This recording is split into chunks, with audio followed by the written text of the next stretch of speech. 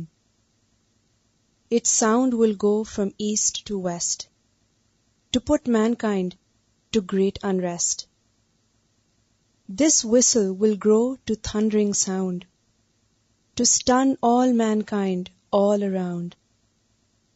The mankind will be shocked to death, with bodies still, saw sense and breath. All forms of life will cease to be, to fulfill the divine decree. All rocks so tall, all mountains high, like flakes of cotton will they fly. All oceans wide and buildings grand, on face of earth will no more stand. All stars and moon which look so bright, on doomsday will they lose their light. All that you see from east to west will cease to be for final test. This final test will come from God, whom all of us own as their Lord. The second bugle will come, replacing old world with a new one. Mankind will come to life again, on new world, shining white hot plain. In worldly life, who were the slaves of vice and evil will rise from graves, as deaf or blind or somewhat lame, with handicaps bad and full of shame. Some of them on head will stand in shameful postures on the new land. This phase will last for years and years, subjecting man to torture and fear. Man wants to change this state of things. He makes his plans to comfort bring. For this he goes to prophets to help him out of crisis sore. Adam, Noah, Abraham each can give him help not in the least. Moses also joins their rank. Man's call for help meets with a blank. His next approach is Jesus Christ, man's serious case, who cannot fight. He tells him to go to prophet last, with God who has a friendship fast. The holy prophet prays to God for sinners' cause. God grants his prayers full of applause. He orders man to reach a place, the outcome of his deeds to face. At last the throne of God the great is brought to plain by angels 8. To court of God all men will come, not group by group, but one by one. The wrongs they did in worldly life, by God they will be brought to light. Their list of sins in world is long. In vain they plead, they did no wrong. God takes from them their power of speech. What tongue denies, their limbs will speak. They ask the God, but all in vain, to send them back to world again. They promise they will mend their ways and shun the wrongs of previous days. Their misdeeds outweigh noble ones. From painful hell can save them none. Heaven is meant for virtuous folk, who did not wear the evil's yoke. They fulfilled rights of man and God. In worldly life they feared one Lord. Heaven has for them eternal life, all full of peace without strife. Alas for those to hell who go, with on their head eternal woe. یہ کسی نے cassette سنی تھی روز قیامت کیا ہوگا، تو اس کو پھر پوئم میں بریفلی لکھ کے بھیجا ہے، اور صرف ایک ریمائنڈر کے لیے، کیونکہ ڈیٹیلز تو بہت ہیں اس میں، لیکن ایک نقشہ دوبارہ بن جاتا ہے انسان کے ذہن میں، اور اس نقشے کو بار بار دہراتے رہنا چاہیے. یہی ایمان بالآخرت کا تقاضا ہے. ایمان بالآخرت کا معنی کیا ہے؟ کہ انسان دنیا سے زیادہ آخرت کو اپنا مسئلہ سمجھے، تبھی سارے کام ٹھیک ہو سکتے ہیں. والملائکہ، اور فرشتوں کو مانے، فرشتوں پر ایمان. فرشتے نظر نہیں آتے نا، تو فرشتوں پر ایمان ایمان بالغیب کی علامت ہے. یعنی ایمان بالغیب کا حصہ ہے، یا ایمان بالغیب کا اظہار ہے کہ یا رب تجھے مانتا ہوں، اور جس کو تو ماننے کے لیے کہتا ہے ان کو بھی مانتا ہوں. اور ویسے بھی اگر فرشتوں کو مانیں گے تو ہی کتابیں اور رسول مانے جا سکتے ہیں. اسی لیے فوراً بعد کتاب پر ایمان، یعنی ساری کتابوں کی تعلیمات جو قرآن کے اندر فائنل ورژن کے طور پر محفوظ کر دی گئی، ان سب کو بھی مانتا ہوں. اور پھر آپ یاد رکھیے اطمینان، استقرار، دو لفظ آمن بے کا معنی جو کیا میں نے. اطمینان یعنی مجھے اطمینان ہے، جو کتاب میں ہے درست ہے، اور استقرار یعنی اسی پر میں ٹھہرا ہوا ہوں، یہ نہیں کہ مان کے پھر ادھر ادھر ہو جاؤں. والنبیین، جو بھی تمام انبیاء اور رسل لے کر آئے، انہوں نے انسانیت کو جو بتایا وہ درست بتایا، میرا بھی اسی پر ایمان. اس کے فوراً بعد دینے کی بات ہے. وآت المال، اور مال دے، یعنی ایمان کے بعد انفاق کا ذکر آ رہا ہے اس کی اہمیت کی وجہ سے. علی حبہ، اس کی محبت کے باوجود، یعنی مال کی محبت کے باوجود. اور کس کو دے؟ ذوی القربہ، پہلا حق رشتہ داروں کا، رشتہ داروں کو دے. اب اس میں آپ دیکھیے کہ یہ نہیں ہے شرط کہ رشتہ دار غریب ہو تو ان کو دے. یاد رکھیے اس آیت سے یہ نہیں پتہ چل رہا کہ جب رشتہ دار غریب ہو، فقیر ہو یا بہت ضرورت مند ہو تو پھر ان کو دے. رشتہ داروں کا حق ہوتا ہے مال میں، جسے آپ تحفے کے طور پر، جسے آپ کسی بھی طریقے سے دوسرے کی ضروریات کو سامنے رکھتے ہوئے، ضروری نہیں کہ وہ مساکین اور یتامہ ہو جائے تو پھر آپ رشتہ داروں کو پوچھیں. ان کا حق تو ویسے ہی الگ ہے.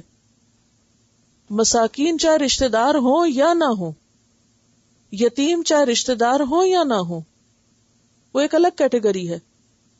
لیکن رشتہ دار چاہے غریب ہوں یا نہ ہوں، اگر آپ ان کے مقابلے میں زیادہ حیثیت والے ہیں، اللہ نے ان کے مقابلے میں آپ کو زیادہ دیا ہے، تو آپ ان کا دل خوش کرتے رہیں. یہ مراد ہے یہاں. کیوں رشتہ داروں کو دو؟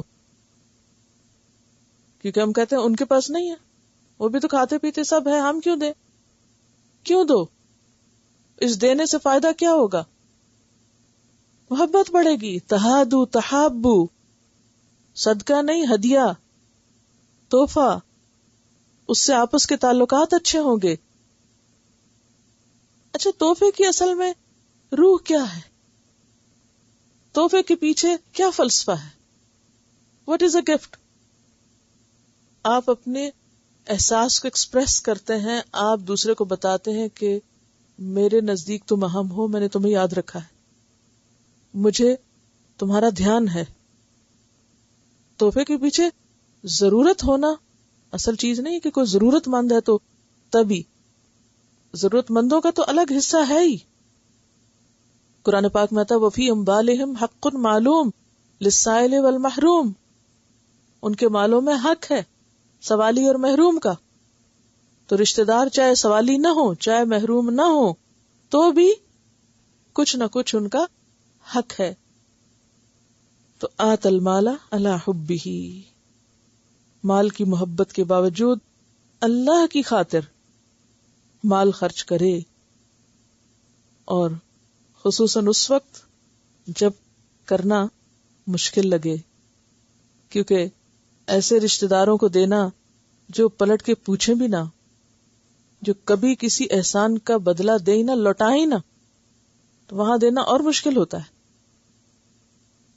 رسول اللہ صلی اللہ علیہ وسلم نے فرمایا کہ افضل صدقہ یہ ہے کہ تو اپنی صحت اور مال سے محبت کی حالت میں اسے اللہ کے نام پر دے، باوجود اس کے کہ مال کی کمی کا اندیشہ ہو اور زیادتی کی رغبت بھی ہو، یعنی زیادہ کمانے کی ہرس بھی ہو. آپ نے یہ بھی فرمایا کہ مسکین پہ کیا گیا صدقہ صرف صدقہ ہے، اور رشتہ دار پر کیے گئے صدقے کا دوہرا ثواب ہے، صدقے کا بھی اور صلہ رحمی کا بھی. تو رشتہ داروں کو دینا اصل میں صلہ رحمی کی غرض سے ہوتا ہے، صرف ضرورت کی وجہ سے نہیں، کہ رشتہ جڑا رہے، باہم ایک تعلق باقی رہے. اور اسی لیے ہم دیکھتے ہیں کہ شوہر بیوی پر یا باپ بچوں پر یا ماں خرچ کرتی ہے تو وہ کیا شمار ہوتا ہے؟ وہ بھی صدقہ شمار ہوتا ہے اور اس کا بھی اجر ہے. رسول اللہ صلی اللہ علیہ وسلم نے فرمایا ایک دینار وہ ہے جو تم اللہ کی راہ میں خرچ کرتے ہو، ایک وہ جو تم مسکین کو دیتے ہو، ایک وہ جو رشتہ دار کو دیتے ہو. سب سے زیادہ اجر والا وہ ہے جو تم رشتہ دار کو دیتے ہو، کیونکہ اگر رشتے اور تعلق آپس میں اچھے ہوں گے نا، مضبوط ہوں گے، تو اس کا نتیجہ کیا ہوگا کہ انسان کے اندر اگر اطمینان ہوگا تو باہر کی زندگی اور باہر کے کام بھی زیادہ بہتر طور پر وہ کر سکے گا، اور اس کو ایک سپورٹ بھی حاصل ہوگی فیملی کی. اسی لیے ہم دیکھتے ہیں بخاری کی روایت ہے کہ انصار میں حضرت ابو طلحہ جو تھے وہ سب سے زیادہ باغات کے مالک تھے. ابو طلحہ، اور ان کا ایک باغ بیروہا تھا جو انہیں بہت ہی محبوب تھا، مسجد نبوی کے سامنے تھا. آپ اس باغ میں جاتے تھے اور وہاں کا عمدہ اور میٹھا پانی پیتے. جب یہ آیت نازل ہوئی لن تنالوا البر حتی تنفقوا مما تحبون، کیونکہ علی حبہ کی بات ہو رہی ہے نا، کہ تم ہرگز نیکی کو نہیں پا سکتے. لن تنالوا البر، بر، اب یہاں بری کی بات ہو رہی ہے نا، اور حب کی بھی بات ہو رہی ہے، تو وہ آیت ٹوٹلی اس کے ساتھ جاتی، یہاں تک کہ تم وہ خرچ نہ کرو جس سے تم محبت کرتے ہو. وآت المال علی حبہ، یعنی جس مال سے تمہیں محبت ہے جب تک وہ خرچ نہ کرو تو وہ عموماً انسان کس کو دیتا ہے؟ فقیر مسکین کو تو بعد میں دیتا ہے. پہلا حق کس کا بنتا ہے؟ پھر اس پہ رشتہ دار کا بنتا ہے. تو حضرت ابو طلحہ کہتے ہیں جب یہ آیت نازل ہوئی کہ یا رسول اللہ صلی اللہ علیہ وسلم، میری کل جائیداد میں سے بیروہا کا باغ مجھے بہت پیارا ہے، میں اس باغ کو اللہ کی راہ میں صدقہ کرتا ہوں اور اللہ کے ہاں ثواب کی امید رکھتا ہوں. آپ جہاں مناسب سمجھیں اسے استعمال کریں. آپ نے فرمایا بہت خوب، یہ تو بہت نفع دینے والا مال ہے. یعنی باغ تو آپ دیکھیں، باقی چیزیں ہوتی ہیں مثلا آپ کسی کو پین دیں، کچھ دن کے بعد سیاہی ختم ہو جائے گی، پین بیکار ہو گیا، ختم. لیکن باغ کیا ہے؟ ایک دفعہ پھل آئے گا، اگلے سال پھر پھل آئے گا، پھر. تو اس لیے فرمایا کہ یہ بہت نفع دینے، یعنی نفع مند چیز ہے یہ تو بہت. اب تم ایسا کرو کہ اپنے غریب رشتہ داروں میں بانٹ دو. ابو طلحہ کہنے لگے بہت خوب، اور راضی ہو گئے فوراً. ہم ہوتے تو تھوڑا سا سوچتے تھے رشتہ داروں میں جنہوں نے ہمارے ساتھ ایسا اور ایسا کیا، ہم اپنی پیاری چیز ان کو دے دیں. ان کو نہیں دیں گے اور جس کو مرضی دیں گے. تو اے اللہ کے رسول میں ایسا ہی کرتا ہوں. چنانچہ یہ باغ ابو طلحہ نے اپنے اقارب اور چچا زاد بھائیوں میں بانٹ دیا. چچا زاد بھائیوں، کیونکہ عموماً رکابتیں وہاں زیادہ ہوتی ہیں، عموماً، یعنی ضروری نہیں ہر ایک کی، لیکن. تو وآت المال علی حبہ ذوی القربى، سب سے پہلے رشتہ داروں کو دے. والیتامی والمساکین، اور یتیم اور مسکین کو. مسکین کون؟ آپ نے فرمایا کہ مسکین وہ نہیں جو مانگتے پھرتے ہوں اور لوگ 1 کھجور 2 کھجور 1-2 لقمے روٹی دے ان کو، بلکہ مسکین وہ بھی ہیں جن کے پاس اتنا نہ ہو کہ ان کے سب کام نکل جائیں. مسکین کون ہے؟ مانگنے والے نہیں، مسکین سفید پوش، جن کے سارے خرچے پورے نہ ہوتے ہوں، اور نہ وہ اپنی حالت ایسی بنائے کہ جس سے لوگوں کو پتا چلے اور کوئی انہیں کچھ دے. یعنی ان کی ظاہری حالت سے بھی نہیں کسی کو پتا چلتا، کہتے ہیں اچھے بھلے تو ہیں، لیکن حقیقت اندر کی کیا ہے کہ سارے خرچ پورے نہیں ہوتے. تو ایسے لوگ بھی مال دیے جانے کے حقدار ہیں. پہلے ہی میں نے بتا دیا تھا نا کہ مال دینا ہے، ضروری نہیں کہ کوئی غریب ہو، ضروری نہیں کہ کوئی لقمہ 2 لقمہ مانگتا پھر رہا ہو تو اسی کو دیا جائے گا. اس کو بھی دیا جائے گا کہ جو بظاہر اتنا ضرورت مند نہیں بھی. اب یتیم بچے، خواہ ان کے باپ جائیداد چھوڑ کے گئے ہوں، پھر بھی آپ کیا کریں گے ان کے ساتھ؟ یعنی اصلاً تو وہ امیر ہیں، دیکھیں نا چھوٹے بچے ہیں، نابالغ ہیں، یتیم ہے، باپ فوت ہو گیا، جائیداد بھی ہے باپ کی، لیکن جائیداد سے فائدہ کب اٹھائیں گے؟ ابھی بچپنا ہے، ابھی آپ کو کیا کرنا ہے؟ ان کے لیے کچھ کچھ لے کے جانا ہے. کیوں؟ اس کے پیچھے کیا حکمت ہے؟ کیونکہ باپ کا سایہ نہیں ہے نا، تو بچے محرومی کا شکار ہوتے ہیں. تو جب رشتہ دار ایکسٹرا محبت دیں گے، تحفے تحائف دیں گے، جیسے اپنے بچوں کو ہم چیز جب لے کے دیتے جب ان کے پاس کچھ نہیں ہوتا، کب لے کے دیتے ہیں ان کو؟ ان کا تو روز مطالبہ ہوتا بازار چلیں، اور نہیں بھی ضرورت وہ چیزیں پہلے بھی اور لا کر دے دیں گے. تو اسی طرح یتیم بچے جن کے ماں باپ نہیں ہیں جو ان کی یہ فرمائشیں پوری کریں، کیونکہ یہ ان کے بچپنا ہے نا، ایک اندر ان کی طلب ہے کہ ان کو کچھ ملے. جیسے بچوں میں صرف ہرس ہوتی ہے، کرنا کرانا انہیں کچھ نہیں ہوتا، چیزوں کو صرف اکٹھا کرنے کا شوق ہوتا ہے. جب بازار جائیں یہ بھی لے دو، یہ بھی لے دو. تو اب اپنے ماں باپ سے تو ضد کر لیتا ہے بندہ، کسی اور سے کیسے کرے؟ چچا سے کیسے کرے؟ خالو سے کرے؟ ماموں سے کیسے کرے؟ فلاں سے کیسے کرے؟ ماموں چچا کا فرض کیا بنتا ہے کہ وہ پھر باپ کی جگہ دے. ان کو بھی جیسے اپنے بچوں کو دیتے نا، ضرورت ہے تب بھی، نہیں تب بھی دے ان کو. تو آت المال علی حبہ ذوی القربى والیتامی والمساکین وابن السبیل. اب ابن السبیل کیا؟ مسافر. اب مسافر جو ہے وہ بھی گھر میں اس کی جائیداد ہے، گھر ہے اپنا پیچھے، لیکن جب حالت سفر میں ہے تو اس کے پاس، کیونکہ وہ جو حالت سفر ہے وہ اس کو مستحق بنا رہی یہاں، یعنی اس کا غریب مسکین ہونا نہیں. یعنی اس کا یہ مطلب نہیں کہ جیسے آپ حج عمرے پہ جاتے ہیں، کچھ لوگ آ جاتے ہیں کہ ہماری جیب کٹ گئی ہے تو ہمیں کچھ دیں، تو پھر آپ کہتے ہیں وابن السبیل ہیں تو ان کو کچھ دے دیں. مثلاً وابن السبیل میں سفر کے ساتھی بھی آ سکتے ہیں، جیسے آپ یہاں سے اکٹھے گروپ بنا کے گئے حج عمرے، تو اس میں کیا کرتے ہیں؟ ایک دوسرے پہ خرچ کرتے رہتے ہیں. آپ صلی اللہ علیہ وسلم فرمایا کہ وجبت محبتی، میری محبت واجب ہو گئی ان لوگوں کے لیے کہ جو کیا کرتے ہیں المتزاورین فیہ، میری خاطر ایک دوسرے کی ملاقات کرتے ہیں، المتحابین فیہ، اور پھر المتبادلین فیہ، میری خاطر ایک دوسرے پہ خرچ کرتے ہیں. اب میری خاطر یعنی وہ غریب نہیں ہے آپ کا ساتھی بیٹھا ہو، ایسا آپ دو بیٹھے ہیں بریک میں، ایک چیز کو کھا رہا ہے تو آپ دوسرے کو دے رہے ہیں، تو یہ کس میں آ رہا ہے؟ یہ نہیں کہ وہ اس کے پاس ہے، نہیں ہے اس کے پاس، لیکن ساتھی کا بھی ایک حق ہوتا ہے جو پاس بیٹھا ہوا ہے. تو یہ متبادلین فیہ، اللہ کی خاطر ایک دوسرے پہ خرچ کرنا. تو چاہے آپ بھی خود بھی مسافر ہے اور دوسرا بھی مسافر ہے، یہ صورت بھی ہو سکتی ہے، اور یہ بھی ہو سکتی ہے کہ آپ مقیم ہے اور دوسرا مسافر ہے، وہ غریب مسکین یتیم ہے یا نہیں، لیکن بحیثیت مسافر اس پر بھی مال خرچ کرنے کا حق ہے. والسائلین، اور سوالی. اور سوالی میں نے بتایا تھے دو طرح کے ہوتے ہیں. کون؟ ایک جو منہ سے بول کے سوال کرے، اور ایک جس کا حال بتا رہا ہو کہ یہ ضرورت مند ہے، یعنی حال سے پتہ چل رہا ہو. والسائلین وفی الرقاب، اور گردنیں چھڑانے میں. گردنیں چھڑانے سے مراد کیا ہے؟ غلام آزاد کرنے میں. اور آج کے دور میں اگر غلام نہ بھی ہو تو بعض لوگ بیکار میں پکڑے جاتے ہیں، یہ اغوا ہو جاتے ہیں یا کسی بھی ایسی صورت میں، تو اس صورت میں ان کو چھڑانے کے لیے بھی جو مال دیا جاتا ہے وہ بھی اس میں آ جائے گا. یعنی اس سے پتہ چلتا ہے کہ انسانی جان کی قیمت ہے، انسانی جان کی ایک ویلیو ہے.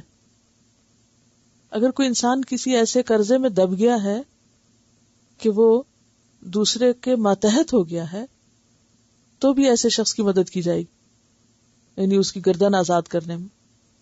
لیکن اصل معنی تو وہی جو غلام آزاد کرنے کا ہے.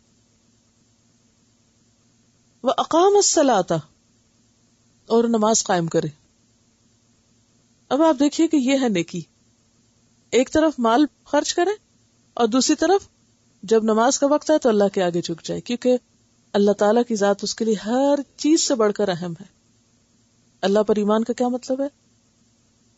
اللہ تعالیٰ اس کے لیے سب سے زیادہ اہمیت اختیار کر لے. وَآتَ الزَّکَاةَ، اور زکوٰۃ دے. اب آپ دیکھیے واضح ہو گئی وہ بات جو شاید آپ کے ذہن میں ابھی تک خلش کر رہی ہے، کہ جو میں بار بار کہہ رہی ہوں، ضروری نہیں کہ وہ غریب ہو، ضرورت مند ہو تو آپ مال دیں. کیونکہ زکوٰۃ کس کو دی جاتی ہے؟ کہ زکوٰۃ جو ہے وہ مستحق لوگوں کو دی جاتی، ہر ایک کو نہیں دی جاتی. آپ اپنے بچوں کو نہیں زکوٰۃ دے سکتے، اپنے ماں باپ کو نہیں دے سکتے، اپنے رشتہ داروں کو جن کے پاس پہلے ہی کچھ ہے ان کو زکوٰۃ نہیں دے سکتے. ٹھیک ہے نا؟ وہ تو دی جائے گی ان 8 کیٹیگریز میں جس کا انشاءاللہ آگے ڈیٹیل آپ پڑھیں گے. تو پھر یہاں اگر زکوٰۃ دینے کا حکم ہے تو یہ اوپر جو آت المال علی حبہ پھر کیا ہے؟ یہ الگ چیز ہے. اس میں وہ بھی آئیں گے جن کے پاس نہیں، ان کو بھی دیں گے، اور ان کو بھی دیں گے جن کے پاس ہے.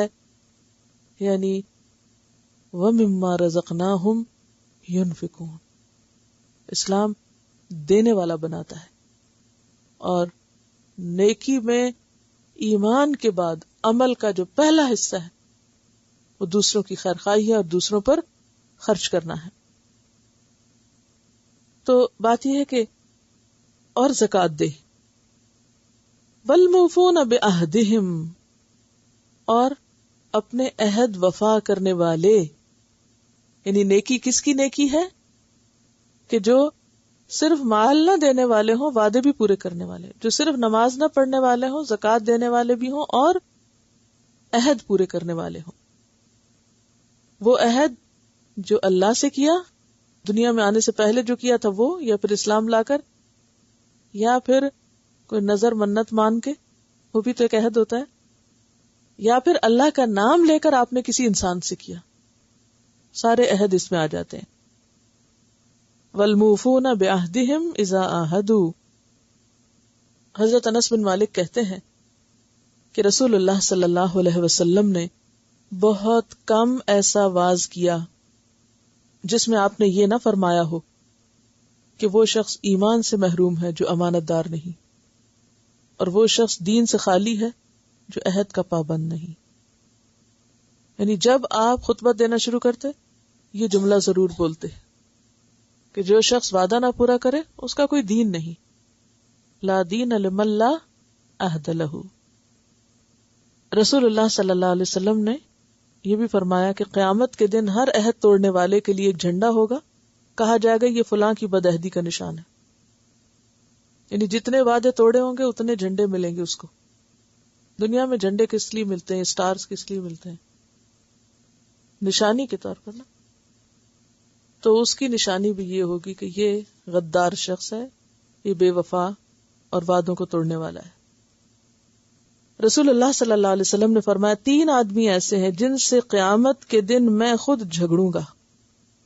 ہم تو کہتے ہیں نا شفاعت کریں گے، آپ شفاعت کی وجہ جھگڑیں گے. ایک وہ جس نے میرے نام سے عہد کیا پھر اسے توڑ دیا. دوسرا وہ جس نے آزاد آدمی کو بیچ کے اس کی قیمت کھا لی، جیسے کوئی بچہ پکڑا کہیں اور کسی اور کے آگے بیچ دیا. آپ کو معلوم ہے کہ بعض جگہوں پر ایسا مکروہ کاروبار بھی ہوتا ہے نا، کہ عورتوں کو بیچ دیتے ہیں اور بچے اسمگل کر دیتے ہیں، ان کو بیچ دیتے ہیں، یا ہسپتالوں سے نیو بورن بیبیز کو نرسز ایسے کلائنٹس کے ہاتھوں بیچ دیتی ہیں کہ جن کے ساتھ پہلے سے لے دے کی بھی ہوتی ہے. مثلا ماں سو رہی ہے، بے ہوش پڑی ہے، بچہ کہا جی فوت ہو گیا تھا، ہمیں نہیں معلوم کہاں گیا، وغیرہ وغیرہ. اس طرح کے قصے سنتے رہتے ہوں گے آپ بھی. بہرحال تو دوسرا یہ مجرم، اور تیسرا وہ آدمی جس نے اجرت پہ مزدور حاصل کیا، ہائر کیا، کسی کو کام پورا کرا لیا اور اجرت نہ دی اور بھگا دیا. نہیں، کسی کو مزدوری پہ رکھا اور اجرت دینے کا وقت آیا تو اس کو کہا جاؤ چھٹی کرو. اس میں کیا عہد کی خلاف ورزی ہے؟ یعنی آپ نے کسی کے ساتھ کانٹریکٹ کیا تھا، تم اتنا کام کرو میں تمہیں اتنے پیسے دوں گا. اس نے کام کر دیا، اس نے عہد پورا کر دیا، اور آپ نے جب عہد پورا کرنا تھا تو کہا جاؤ یہاں سے. تو آپ نے کانٹریکٹ کو وفا نہیں کیا نا. میں شروع میں بتایا تھا نا کہ اس میں عہد، معاہدے، کانٹریکٹ، ایگریمنٹ وہ سب آتے ہیں. تو اصل چیز کیا ہے؟ وعدے کی پابندی. ہاں انسان ہے، کمزور ہے، کوشش کے باوجود بھی بعض اوقات اونچ نیچ ہو جاتی ہے، تو پھر اللہ تعالیٰ یہ دیکھے گا کہ اس انسان کا ارادہ کیا تھا. اور اس میں ہم دیکھتے ہیں کہ صحابہ کرام کے اندر بعض اوقات جان دینے تک کی نوبت آ جاتی مگر وعدہ نہیں توڑتے تھے. اور یہ عربوں کے اندر ایک خاص خصوصیت تھی، اسلام سے پہلے بھی اور اسلام کے بعد تو یہ چیز اور زیادہ ان کے اندر نمایاں ہوئی. مثلا حضرت حذیفہ بن یمان اور ابو حسیل دونوں جنگ بدر میں شمولیت کے لیے جا رہے تھے کہ راستے میں قریش کے ہتھے چڑھ گئے. انہوں نے یہ عہد لے کے چھوڑا کہ غزوہ بدر میں شرکت نہیں کرو گے. تو انہوں نے کہا ٹھیک ہے. جب وہ مدینہ آئے تو دیکھا کہ اتنے تھوڑے لوگ ہیں اور بہت سخت ضرورت ہے. تو آپ صلی اللہ علیہ وسلم سے انہوں نے کہا کہ ایک ایک آدمی کی شدید ضرورت ہے تو ہم شریک ہوتے ہیں. تو آپ نے فرمایا نہیں، اپنا عہد پورا کرو، اللہ ہماری مدد کرے گا. یعنی 313 تھے اور صرف عہد کی وجہ سے ان کو ضرورت کے باوجود شامل نہیں ہونے دیا گیا. پھر اسی طرح صلح حدیبیہ میں ابو جندل کے ساتھ، جو سہیل بن عمرو کے بیٹے تھے، ابھی معاہدہ سائن نہیں ہوا تھا، صرف زبانی بات ہوئی تھی، اور اس وقت ان بیڑیاں لگی ہوئی تھی اور جسم پہ زخموں کے نشان تھے، مار مار کے برا حال ان کا کیا ہوا تھا ان کے اسلام لانے کی وجہ سے. لیکن انہیں واپس لوٹا دیا گیا کیونکہ انہوں نے کہا کہ بات ہو چکی ہے. اگرچہ تحریر نہیں ہوئی تھی تو وہ بھی انہی وعدے کی وہاں بھی پابندی کی گئی. اسی طرح جب آپ عمرہ کرنے کے لیے گئے 3 دن کے لیے کفار مکہ نے کہا تھا کہ صرف 3 دن آپ مکہ رہ سکتے ہیں، 4تھے دن آپ کو یہاں سے نکلنا ہوگا، ویزا ختم ہو جائے گا آپ کا. تو آپ صلی اللہ علیہ وسلم 3 دن کے بعد وہاں سے چلے گئے. حالانکہ کتنے عرصے کے بعد گئے تھے اور کتنے شوق کے ساتھ گئے تھے، لیکن اس کے باوجود کیا کیا؟ اس عہد کو پورا کیا. اور اس میں صرف استثنائی صورت یہ ہے کہ اگر آپ اس مدت کے ختم ہونے سے پہلے دوبارہ نیگوشیشن کسی کے ساتھ کر لیں. مثلا آپ نے کہیں 8 دن کام کرنے کا وعدہ کیا، 8 دن سے پہلے آپ پہلے ہی بتا دیں کہ میں 8 پورے نہیں کر سکوں گی، یا 8 کو 10، وہ جیسے حضرت شعیب کے درمیان اور حضرت موسیٰ کے درمیان عہد ہوا تھا کہ 8 یا 10، یا اس میں فلیکسیبلٹی ہو. استثنائی صورتیں، ایگزمپشن جو ہے وہ موجود ہے، لیکن اصل یہ ہے کہ پھر نیت اور ارادہ دیکھا جائے گا کہ کوئی شخص کیا نیت رکھتا ہے عہد توڑنے کی یا عہد کی پابندی کرنے کی، کیونکہ انسانی معاملات میں اونچ نیچ تو ہوتی رہتی ہی ہے. بعض معاہدے توڑنے پڑ جاتے، کرنے کے بعد توڑنے پڑ جاتے. مثلا آپ نے کہیں منگنی کی تو آپ کو توڑنا پڑا، نکاح کیا توڑنا پڑا، توڑنے پڑ جاتے ہیں نا بعض اوقات. طلاق کیا ہے اصل میں؟ یعنی معاہدے کو توڑنا. تو اس صورت میں کیا ہے؟ الا سوا، کسی قوم کے ساتھ آپ نے جنگ نہ کرنے کا معاہدہ کیا، اب آپ کو وہ توڑنا پڑا، تو یہ نہیں کہ آپ چپکے سے خاموشی سے توڑ دیں، نہیں، آپ ان کے ساتھ بات کر کے الا سوا برابر پہ جا کے ان کو بتا کے توڑیں گے کہ یہ ہم نے وعدہ کیا تھا، یہ نہیں نبھ سکتا، یہ نہیں چل سکتا، یہ ہم اس کو ختم کر رہے ہیں. تو اس میں دوسرا فریق بھی سامنے ہو، یعنی آپ یک طرفہ طور پر نہیں توڑ کے بیٹھ سکتے. خیر، پھر ہر معاہدے اور ہر وعدے کی الگ الگ پھر آگے تفصیلات ہے، اس میں جانے کا اس وقت نہیں ہے، لیکن بیسک چیز جو سمجھنی کہ وہ یہ ہے کہ جب انسان وعدہ کرے تو اس کو پورا کرنا چاہیے. اسلام ہمیں کیا سکھاتا ہے؟ اصول کی پابندی سکھاتا ہے. یعنی کسی سوسائٹی میں اگر وعدوں کی پابندی نہ ہو تو اس کا نظام صحیح نہیں چل سکتا. یہ ایسے ہی کہ جیسے سورج ایک خاص وقت میں نکلتا ہے، اور اگر وہ اس وقت نہ نکلے تو کیا ہوگا؟ آپ آگ جلانے لگے اور وہ جلے ہی نہ، گرم کرنے کے بجائے ٹھنڈا کرنا شروع کر دے. ٹھنڈی بھی تو گیسز کرتی نا، تو آگ میں سے بھی دھواں نکلتا ہے، وہ اس کا دھواں نکل کے تو ہر چیز ٹھنڈا کرنا شروع کر دے، پھر کیا ہو؟ نظام خراب ہو جائے نا. ہمارے جسم میں بھی ہر آرگن کا اپنا اپنا وعدہ ہے. ہمارے دل نے بھی ایک عہد کیا ہوا ہے، یعنی وہ اللہ کے حکم کا پابند ہے نا. تو وعدے کی خلاف ورزی جو ہے وہ بنیادوں کو ڈھا دیتی ہے. اسی لیے یعنی کسی سوسائٹی کی بنیادیں ڈھائی جاتی ہیں جہاں وعدوں کی پابندی نہ ہو، کسی گھر کی بنیادیں ڈھائی جاتی ہیں، خاندان کی بنیادیں ڈھائی جاتی ہیں، بہت سی چیزیں جو ہیں وہ ڈسٹرب ہو جاتی ہیں. تو نیکی جو ہے وہ صرف نماز پڑھنے کا نام نہیں، ان چیزوں کی پابندی کا نام بھی ہے. اور پھر یاد رکھے انسان کی قیامت کے دن پوچھ ہوگی. وَأَوْفُوا بِالْعَهْدِ إِنَّ الْعَهْدَ كَانَ مَسْئُولًا، الاسراء آیت 34. اور پھر وَأَوْفُوا بِعَهْدِ اللَّهِ اذا عاہدتم، سورۃ النحل 91. وکان عہد اللہ مسئولا، سورۃ الاحزاب میں آتا ہے آیت 15. اور پھر سورۃ المومنون کی آیت 8، والذین هم لاماناتہم وعہدہم راعون. پھر ہے والصابرین فی البأساء والضراء وحین البأس. اب آپ نے پھر دیکھا کہ صبر کہاں آیا؟ صبر کو آخری صفت کے طور پر لایا گیا ہے کہ یہ ساری چیزوں میں ہی کام آئے گا. جنگ، تکلیف، مصیبت، نقصان کے وقت تو صبر ہے ہی، لیکن صبر تو زندگی کی ہر چیز میں ہے. جیسے پیچھے بھی نا وَاسْتَعِینُوا بِالصَّبْرِ وَالصَّلَاةِ، آپ اس کو ایک کے بعد ایک کر کے دیکھ لیں. ایمان باللہ اور یوم آخرت صبر مانگتا ہے نا، ورنہ آپ ایمان باللہ نہیں کر سکتے، رضیت باللہ ربًا نہیں کہہ سکتے اگر صبر نہ ہو آپ کے اندر. آپ تو ہر تقدیر کے فیصلے پر رونے دھونے بیٹھ جائیں، جھگڑنے لگ جائیں اپنے رب سے. تو ایمان کے لیے بھی صبر چاہیے. آپ کو پابندی کرنی پڑتی ہے نا. پھر رسولوں پر ایمان یا کتاب پر ایمان کے ساتھ کیا نتیجہ نکلتا ہے؟ کیا ہوتا ہے جب آپ رسول پر ایمان لاتے ہیں؟ تو اس میں صبر کا کیا تعلق ہے؟ صبر کس کو کہتے ہیں؟ روکنے کو، کہ ان کے حکم پر اپنے آپ کو سمینا و اطانا. چلتے قدم رک گئے، رکے قدم چل پڑے. اسی پر ابن ماجہ کی ایک بہت خوبصورت حدیث ہے، ارباز بن ساریہ سے روایت ہے، المؤمن کالجمل الانف حیث ما قید انقاد. کیا معنی اس کا؟ کہ مومن جو ہے ایسے اونٹ کی طرح ہوتا ہے جس کی ناک میں نکیل ہوتی ہے، شتر بے مہار نہیں ہوتا. شتر کس کو کہتے ہیں؟ اونٹ کو کہتے ہیں. تو بے مہار کیا ہوتا ہے؟ جدھر منہ آئے چل پڑے، جو جی چاہے کرے. تو جو مسلم ہوتا ہے وہ شتر بے مہار نہیں ہوتا. وہ کیا ہوتا ہے؟ اس اونٹ کی طرح ہوتا ہے جس کے ناک میں نکیل ہو، جدھر وہ اس کو موڑے ادھر مڑ جائے. تو یہ ہے اصل نیکی، کہ انسان ایمان کا معاملہ ہو سمینا و اطانا، مال دینے کا معاملہ ہو سمینا و اطانا، نماز کا ہو، زکوٰۃ کا ہو، سمعنا و اطعنا.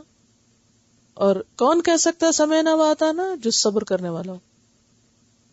ہاں، اور پھر اسی طرح وعدہ پورا کرنے میں صبر چاہیے نا.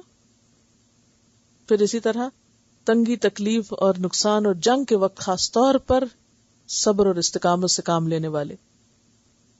اولئک الذین صدقوا، یہ ہیں سچے لوگ، ان کو سچا کہا جائے گا. یہ سچے لوگ ہیں. کیا مطلب ہے سچے؟ کیسے سچے ہوئے؟ ایمان لا کر جو انہوں نے عہد کیا پورا کر دیا.